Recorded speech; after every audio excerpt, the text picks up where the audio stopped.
Oh, look, I mean, this is, as I said, Dr. Madigiza. So, and this guy, because he was a doctor, he had all these big cars, Pontiac, Dodge, and lived in a house separated from the other. You know, this must have been a house of some maybe administrator or some, a bit separated from the township, but in Nyanga. So that was Dr. Matigiza's house. And I think, I don't know, there being no competition, I'll speak about the health services, there being no competition, he then became notorious. So,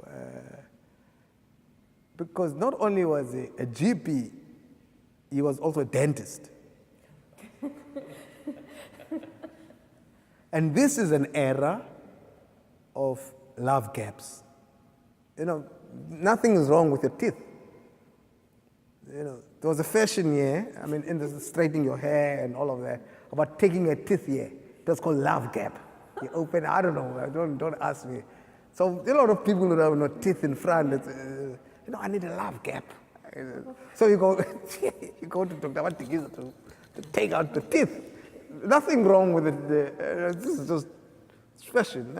You need a love gap. So Dr. Matigiza used to, you know, so, you know, because this is the long, I think one of my molars was taken up by him, I think. Not a love game, right? So, you know, he'll, anesthetic injection, but, you know, it comes around quickly before it's taken effect. So, and then it gives a person just a... It's just a smack. So anyway, Dr. Madi, and for some reason, it didn't matter whether you had a headache or a stomach ache or an injection. This doesn't matter what's wrong with you. You've got, and people believed in the injection. So if most are not now, I don't know now. If a doctor goes there, gives you tablets, that's not good enough. You need a doctor that, you need that to get. This is all Dr. Matigiza's legacy. So he was yeah. When we're talking with some friends, I said, look, you know, we've got to write this history. You know, someone to do a biography of Dr. Matigiza. So just in terms of there was a clinic in Nyanga, and there was the Kuguletu Day Hospital, which was the clinic. The sort of clinic in Nyanga was for two things. You couldn't go to the Nyanga one if you were sick, it's a sort of primary health care facility. That was for x-rays. It had those big trucks because migrant workers come there. This is to control people who are coming from the Eastern Cape, no TB. If they find any trace of TB, endorsed out.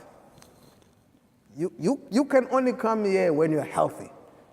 So there's a way of controlling the spread of diseases like TB. So the one in Nyanga was for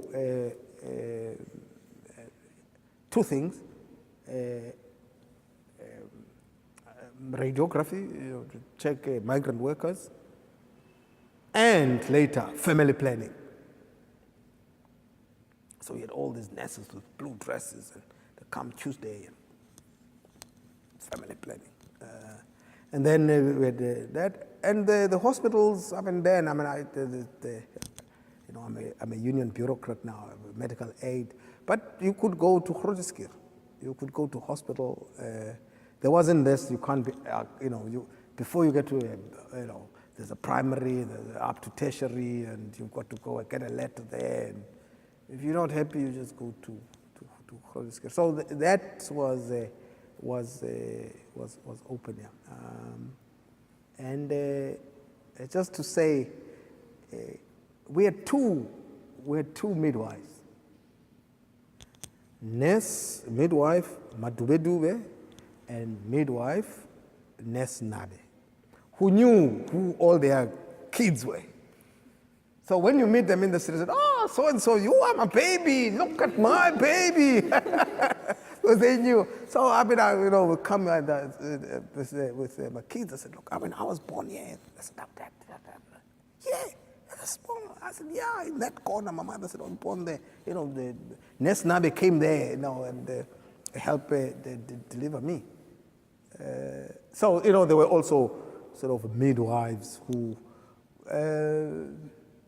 No cars, we walked in the townships, and people sent there to knock and say, "Hey, there's someone in labor pain," and also that's not the investment to put them there. They do the job.